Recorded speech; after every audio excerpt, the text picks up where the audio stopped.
What's going on, you guys? Welcome to the Racy Podcast. This is your host, Cristopher Zamora. Welcome to the show. So today, guys, I want to speak to you about this video game. It is called Black Myth Wukong. Now, this game, man, is somewhat difficult to me. For the past 4 days or so, it has actually sold 10 million copies. Around 2 million people have actually bought this game on Steam, and it just took the world by storm. This video game, it's called Black Myth Wukong, man. This game is somewhat difficult, but it's somewhat actually fun. There's this one boss, man, that I cannot really beat. He's just so very difficult. Like, I've been super close to defeating this guy, man, but Jesus, I'm just very close of defeating this guy. I know I can beat him, but like, this game is addicting. I am enjoying this game. It kind of reminds me of God of War in a way. It's somewhat like Elden Ring, but like Elden Ring, that's even more difficult. I don't know how people can actually play that video game. Like, that game is out of line. It's just way out of line, and I just like the actual moveset that they have for Black Myth Wukong. And like, you're playing as a monkey. I think his name is Wukong, and he's a beast. He's a beast, man. I actually like the beginning scene where you face to face this guy in a white cloth. Like I said, it kind of did remind me of God of War 2018 in a way, like that whole fight scene. But I cannot wait to continue. Like, I actually went to another boss fight, so I can actually take down the one I want to take down. It's the one with the big head. I really don't know his name. I think he's called the Wandering Knight, something like that. But like, this guy is difficult. I am so close to defeating him, man. But damn, it's a very hard fight. But yeah, man, Black Myth Wukong, it took the world by storm, and it could probably win Game of the Year, to be honest. That's what people are saying. They're saying that this could potentially be the game to win for this year in the Video Game Awards. I'm really not sure about that, but we will see.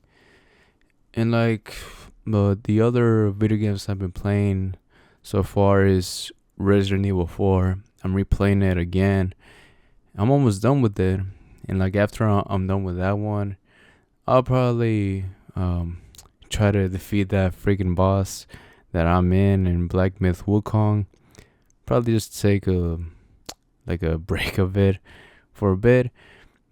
I actually have been playing Resident Evil Village as well on the Steam Deck. Did I ever tell you guys that Resident Evil Village is my favorite Resident Evil video game? That game is fun as hell, and I just like the atmosphere on that video game. I mean, they're both tied, like Resident Evil 7 and Resident Evil Village. Like, those games, man, they're very top notch, and it doesn't even have to do with Leon S. Kennedy or even Chris Redfield. It only has to do with this guy named Ethan Winters.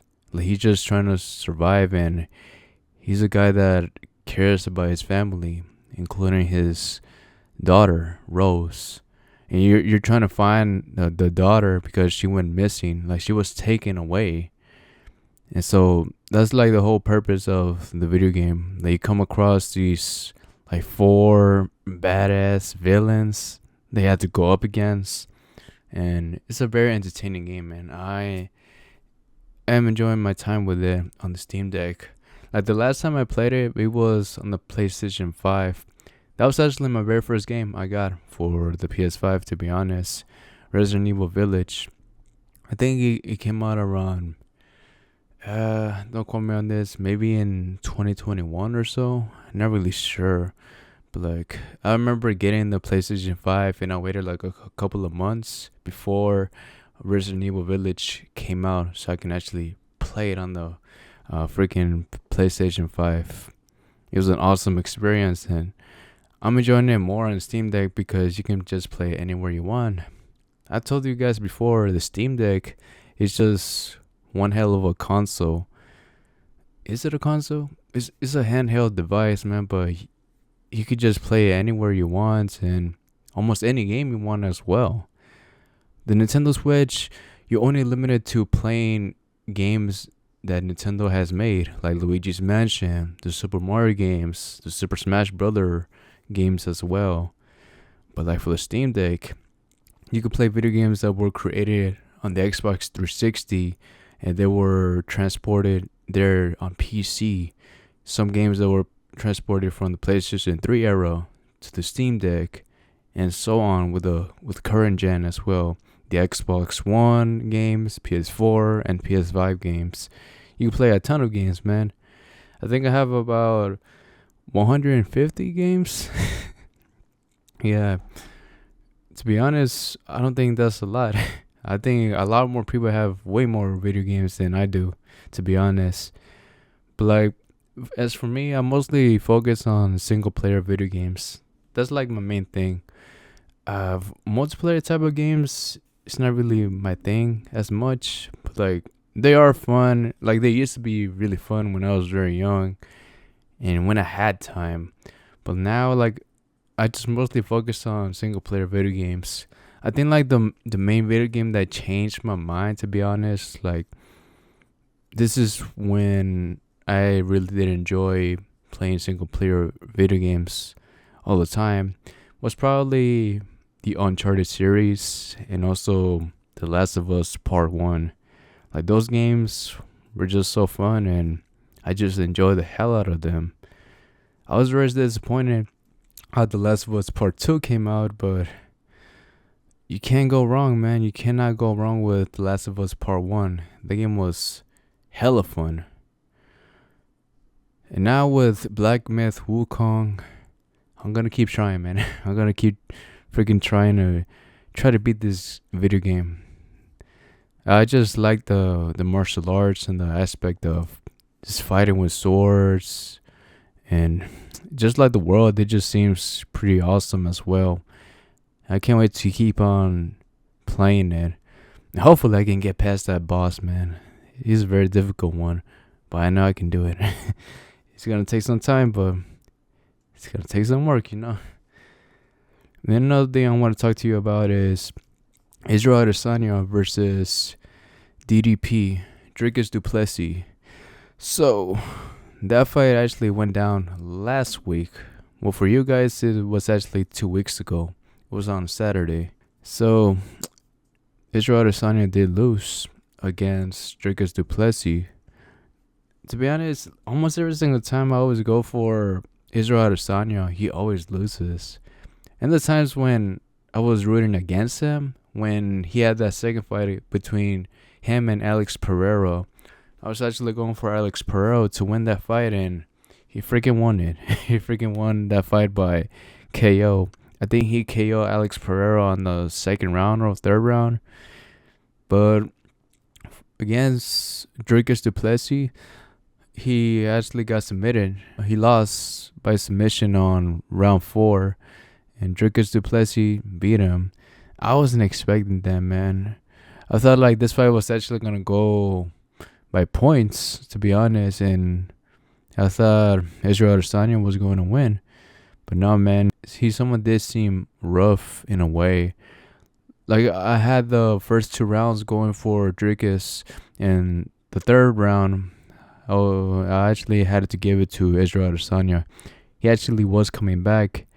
And on the 4th round, as you guys know, he lost by the submission. I think the thing that's mostly Israel Adesanya's weakness is basically he cannot do so good at like being on the ground.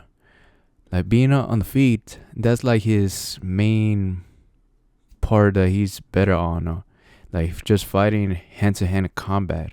That's like his main thing, in getting good kicks on his opponents. That's like his bread and butter.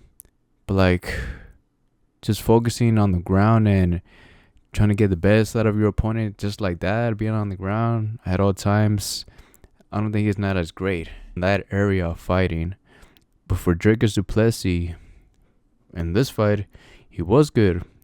He was good on the ground. He was good on the feet. So there was no way for him to actually lose. And he won the fight.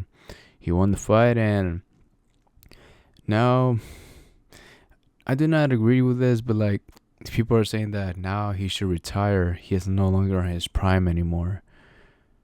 Dude, they're wrong.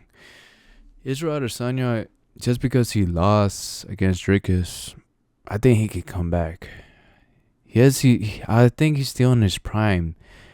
He's like 35 years old or like 36. Alex Pereira is like 36 years old and he's in his prime. What do you guys mean? People are saying that he's no longer in his prime. Of course he is, man. Like, he's at a better place than ever, man. His physique is like top notch. Yes, he did lose against Dricus Du Plessis. Maybe on the second fight, if they ever have a second fight, he can come back. Maybe I should just root against him this time so he can actually win. But we'll see. We'll see if they actually do a rematch. But I doubt it though, since Dricus Du Plessis actually defeated him and he defended the title. He was the one that was holding the title. It wasn't Israel Adesanya at the time. So we will see what's going to happen with that one. Oh yeah, and this is other fight that is coming up around September time. It's going to be Alexa Grasso versus Shevchenko. Now, that's going to be the trilogy fight. To be honest, I've actually grown to like both female fighters. Shevchenko and Alexa Grasso, they're very good fighters, and I don't know, man. I don't know who to root for on this one. It's the trilogy fight. The very first fight, Alexa Grasso won, and on the second fight, it was a draw. We're going to find out, man. We're going to find out who wants it more. Who wants to be the next UFC Women's Champion? We're going to find out soon on September. They call it a UFC Noche.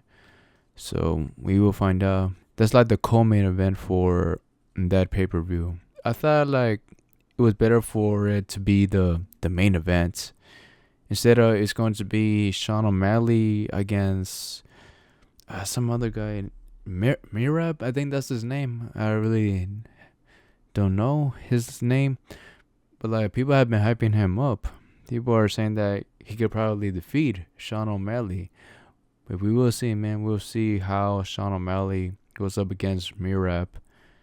I really don't know much about Mirab, but like Sean O'Malley, he's a good fighter, you know, but I'm not a really huge fan of his. He is there. He's a good fighter, and that's it. I'm not really a huge fan of his. So is Israel Adesanya. I like fighters that actually go for the KO, like Alex Pereira, and also Ilya Topuria. Like those two guys, man, they're top notch, and they go for the KO once they see it. Those are like my two top fighters. Hamza Chimaev would have been my third, but like I haven't seen him fight for a very long time, to be honest, and we're still waiting. We're still waiting on him to actually go forward with a fight, to be honest. And yeah, guys, I think that is it for this podcast. Hey, thank you so much for listening. If you guys did made it this far, make sure to actually follow this podcast on whichever platform you are listening to it. If you are listening to it on Pandora, Spotify, YouTube, make sure to follow it. And also recommend this podcast to a friend or a neighbor that actually likes listening to stuff about combat sports, horror stuff, and pop culture stuff as well.